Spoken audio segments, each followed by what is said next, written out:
babae na lang ako, Drake. Sabi mo yan.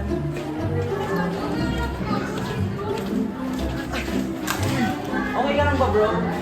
Sorry, hindi ako siguro ka eh. Ba't ka kasi nagmamadali? May inahabol kasi akong klase. Pipiloto ka ba? Kung lalakad pa nga ng bulag ka na, piloto pa kaya? Bobo ka ba?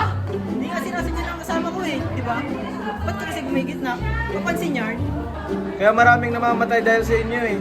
Kabilang na doon ang tatay ko. Makapagsalita ka, bakit ako ba yung piloto kung saan namatay tatay mo? Sinasabi ko lang point ko. Dahil sa inyo namatay ang tatay ko, mga walang kwentang aeronautics student, tapos magpipiloto ka pa. Hoy, okay ka lang ba?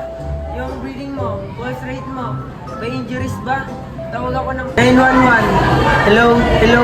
Ay, mali pala. Number pala to ng food panda. Ay, wait, sorry. Diyos ko, mababaliw na ako sa araw na to.